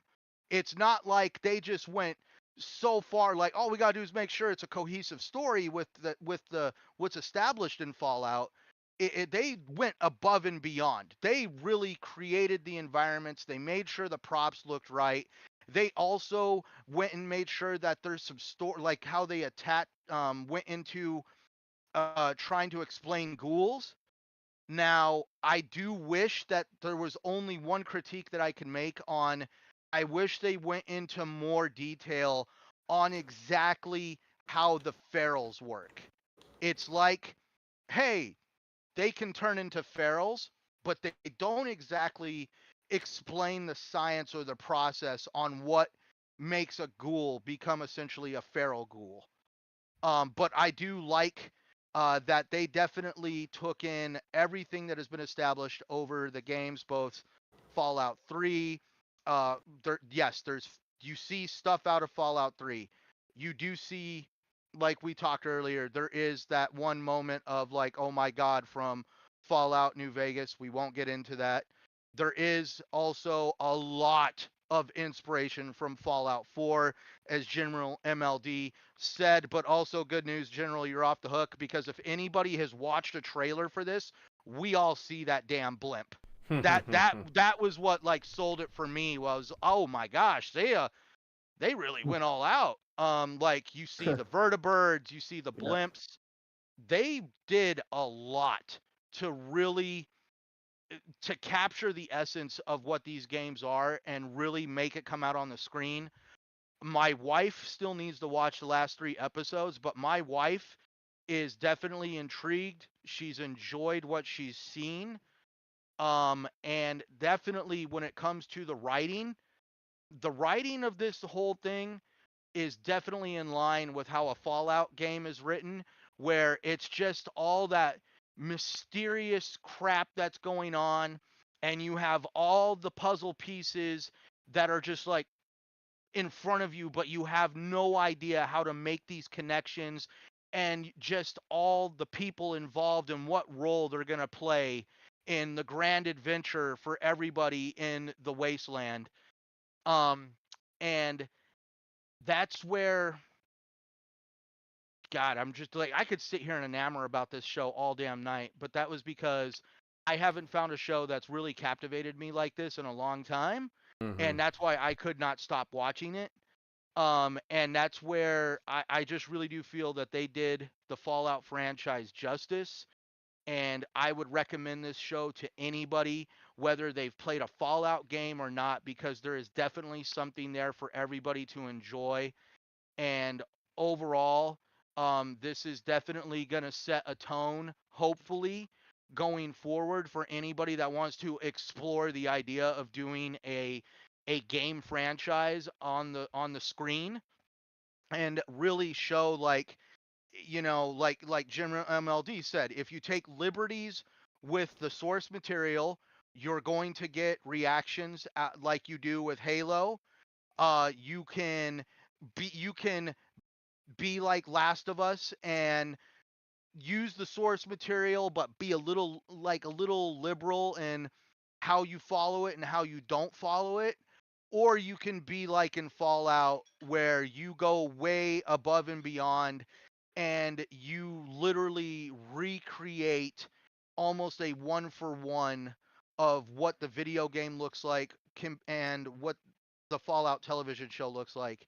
And I will definitely say, with some of the stuff that we've seen in the past that's come out of Amazon Prime with their exclusive shows, I really hope this also shows Amazon this is like obviously a blueprint on how to obviously create a lot of success for your streaming service, because I haven't flipped on Amazon Prime in months. I mean, this gives me hope because, again, I'm keeping a close eye. I mean, it's still very early in well, with how it's going, but again, the Warhammer 40K license that they picked up, again, like, I was kind of like, just because of some of their previous entries on Amazon Prime, but this one gives me a bit of hope in the very least, anyways. So, and again, I'm not somebody who binge watches a lot of the TV stuff. I don't know if you guys heard, again, like, talking to Grimes. Grimes knows me. I'm more of a a movie guy. I just kind of prefer those like compact kind of forms of entertainment. Either that or I just go to like my old favorites from back in the day, from when I was younger. So basically a lot of new stuff doesn't captivate me as much as it used to. That being said, this has caught my interest, and that says something. That being said, to counter what you're saying, I don't think you could convey I don't think you could accurately convey an explanation of the Fallout universe in a 2 to 3 hour movie. About an hour and a half, 2 hours is the general movie time. 3 hours is if you're going for like an epic freaking movie. We're talking like Lord of the Rings scale, like a 3-hour monster, which you don't see too often. But even on a 3-hour time crunch, I don't think you could explain the Fallout universe that you in this one. And by the way, the episodes I don't even think were an hour. I think they were like an hour and 15, hour and 20 minutes. Yeah, something like that. Yeah, That's right, and that's yeah. where, and that also just like for anybody that may be squeamish and stuff like this, they also captured the essence of the goriness that takes place in these games. Yes, that's right. And to and add on to that, not to interrupt, sorry, but I also appreciated the dark humor that it kept along with it too. The humor. Wait till episode 7. The humor just gets even. They said something in episode 7 that my wife had got up to walk to the bathroom, and as soon as she heard them say it, she turned around and looked at me, and I'm like, "Hey, it's the wasteland." I have no explanation, but yeah, that was totally holy cow out of left field. But yeah, definitely they did it some very good justice. And you know, one of the directors also worked on Westworld. I did not know that, but yes, that's correct. Although, depending on how you frame Westworld, I mean, Westworld is very extreme, and I know a lot of people who like the beginning of it, not so much the latter part of it. Yeah. But anyway, I mean, I feel like the early parts were Western, and this is sort of a Western, so we can probably guess on which ones he's worked on. Well, they were Western, but that's where they're establishing, obviously, the main character, who is obviously the ghoul. Yeah. But that's where you got to remember, like, that's where you got to, like, Fallout New Vegas was very Western. Sunset Sarsaparilla. There was a lot of stuff that really conveyed that Western atmosphere. And this actually takes place over in the California. This actually takes place in the California region of the wasteland. And that's why, like, I mean, there is those subtle hints where you actually see it from other Fallout games, but there is also the stuff that's just gonna make your jaw drop when you actually see like some of the hints that they have. Like, I'm glad to hear that they have a season 2 coming out now, because season 2, from at least the way it ended, is going to be an absolute freaking barn burner of a freaking season 2 for Amazon, because of what, in my mind, what it's going to continue pushing forward on this television show. Also, imagine if they had released one episode per week. I think, you know, people were worried, like, before the show even came out. Oh, well, Amazon doesn't really care about shows that really, you know, that if they're releasing all the episodes at once, that means they don't care about the show. But how wrong they were, because like everyone is loving the show, and I feel like if they had released one episode per week, we would have lost it, because it's so good, in my opinion. I mean, yeah, I'm still not sure how to take that. Like, again, the thing is, people have different habits, right? And I would say that, you know, again, if you want to pace yourself more, just like, you know, watch like one episode every, you know, few days. You're not forced to binge watch it, right? So, Yeah. If I could give you one thing, You can give me This two show- things. This show shows exactly why streaming is a concept that has limitations, and it really like, I'm gonna just be upfront, like, I just still stay to this day, unless by some chance magic happens and the internet infrastructure of the world is completely changed overnight.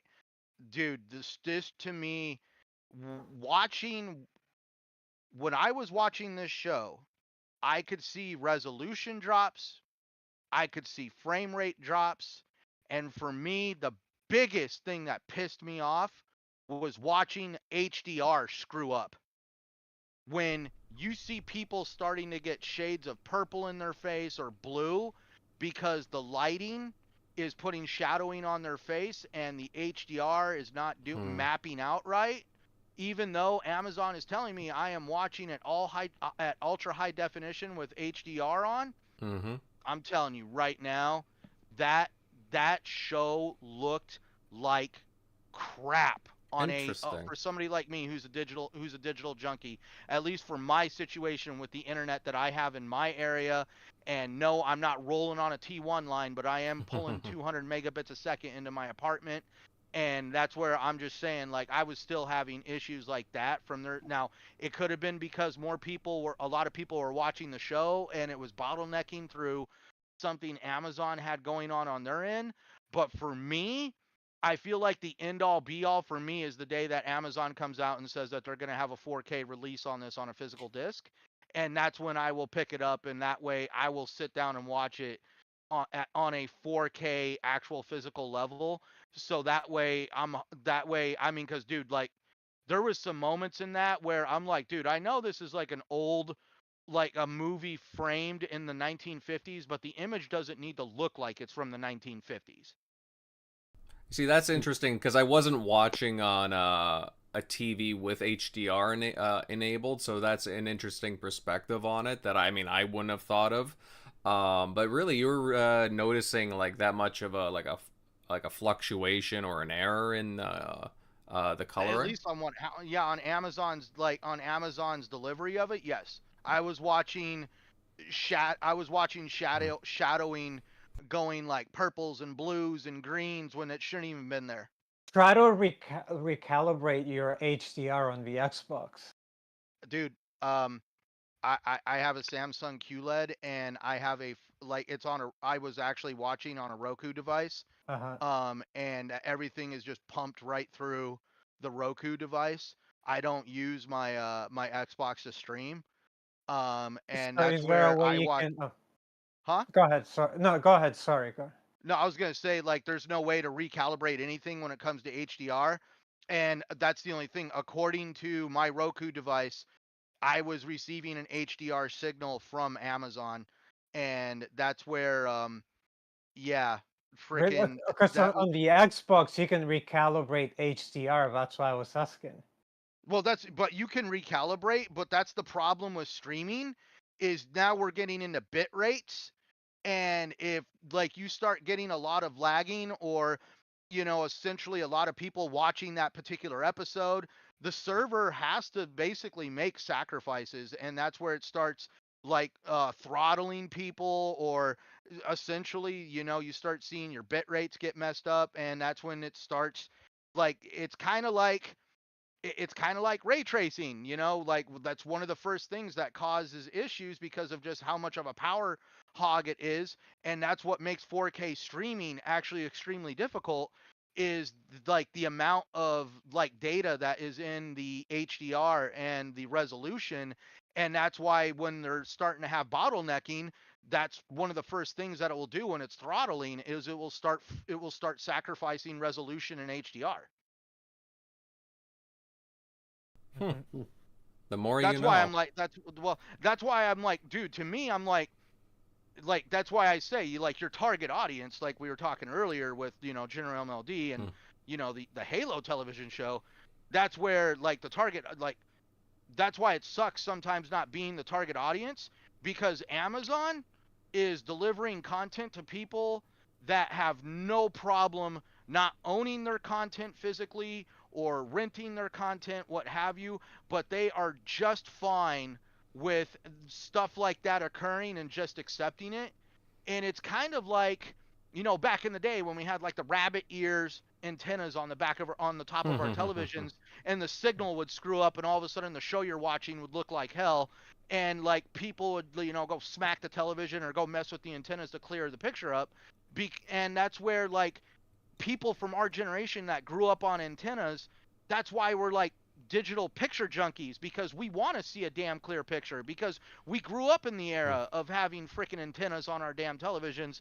And now it's like all of a sudden technology is in course where now we're going back to streaming our television stuff, and all of a sudden your internet signal starts screwing up and your image looks bad, and now it's like you can't smack the television to fix it, you just got to deal with it.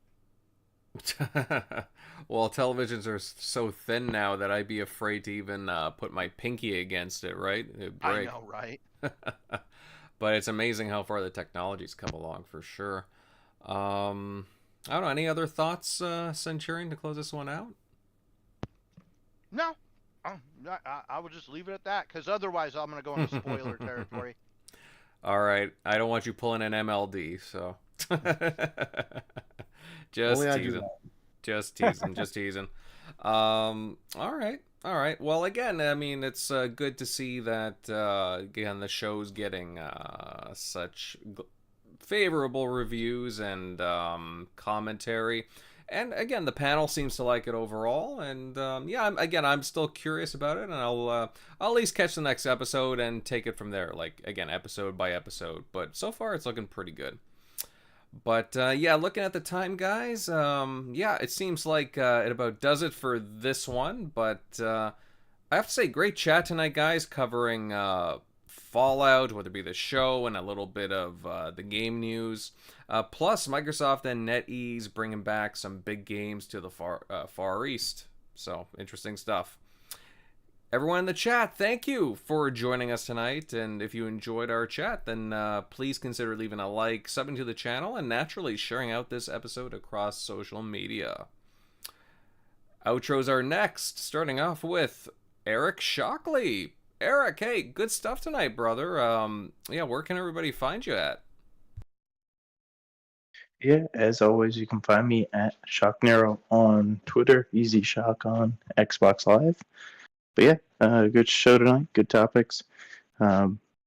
See you next week. And I was gonna ask you, did your eyes feel weird after that eclipse Monday? Oh, I did find it funny if anyone looked at their glasses, and I was like, why do my eyes feel like I just came out of a pool, like chlorine pool or something? But then it says like in fine print, only used for 3 minutes at a time continuously. I'm like, you should put that in bigger print. Oh, that's interesting. I was staring at that thing with the glasses on for like minutes before. I think more than 3 minutes before that. I was like, but yeah, that was pretty cool. But yeah, otherwise that's pretty much all I did. Well, yeah, no. It's interesting that you mentioned that, Eric, because I did end up like catching that. Obviously, you saw my picture in our group chat, and I was like, whatever at first, but then I did end up getting like a free pair of those glasses, and I ended up taking a look. Not that I was there, outside the entire time, but I looked out in the backyard, and I was like, oh, this is pretty cool. And it got dark all of a sudden, and then you saw like the main event, when it just like when you saw the actual eclipse, I was like, oh, that's kind of neat. And of course I was in like one of the better viewings of it because of how I was in a good line of sight for everything anyways. And I thought it was pretty cool overall. It was amazing though. Apparently like a lot of people went to like Niagara Falls, which is like half an hour away from me, and apparently like there was just a lot of people there. Like it was kind of nuts. And I know it was cool because you could see with your naked eye the actual like when the sun kind of spits out that like those arcs. Yes, you could literally see that bright red that you never can see, and you can see it with your naked eye, which was crazy. Yeah, that was pretty neat. That was pretty neat, though. I'm glad you mentioned that. Yeah, that was interesting to see that. Quite the event, even though it was a short event, but it was cool. Moving on, GeneralMLD, buddy, good stuff tonight. Where can everybody follow you at? You guys can find me at MLD Ghost on Twitter X and Gamertag GhostMLD. This was a pretty fun chat. It's nice talking about a new show that everyone's so passionate about. Yeah, so looking forward to the next one. Yeah. Again, we don't get to talk a lot about, like, I mean, I don't want to say TV shows, but you know what I mean. Like, again, these shows that are dedicated towards, like, gaming stuff, especially, like, Xbox related stuff too, and Microsoft Xbox related stuff. So it's kind of nice that way. Kind of nice to talk about something a little different, in a positive light too, no less. Yes. But no, that's good. That's very good. Moving on, Centurion. Hey, thank you for your analysis tonight. I really enjoyed your commentary, as I do every other night. Where can everybody follow you, pal? Yeah, tonight was a fun episode. We actually got to talk about like some gaming culture stuff. So yeah, definitely. For those interested in following me, you can find me at Centurion1307, Xbox Live, Twitter, and now of course things are picking back up on my YouTube channel. Me and my brother have a little bit of a podcast going there, where every Wednesday night we just kind of talk about different perspectives. Mine being more on the like with my ear to the ground in the hardcore world of knowing everything about gaming that I can consume, and him on more of the casual spectrum of just taking the bigger news and the stuff that he finds interesting. So that's pretty much all that's been going on my channel, other than being here every Sunday night with you fine gentlemen. Yeah, everyone, please check out his new podcast. Again, I've tuned in and I've really enjoyed the chat that he's that they have on there, and again, just it's a nice perspective, nice balance, I think, personally. And who else we got here? Grimez, good stuff tonight from you, my friend. Where can all these wonderful people follow you at? Just like everyone else said, great chat today. Just like every other Sunday. And yeah, you can find me on Twitter at FakeMayhemOG. And I can't wait to discuss more Fallout or during the week. That's right. We shall see, my friend. We shall see. And of course, I'm Invader, and you guys can find my content on YouTube at Invader Gaming. And yeah, short and sweet there. Again, another good one tonight, and I look forward, as do everyone else, to seeing you here all in the next one. Later, guys. It's been good.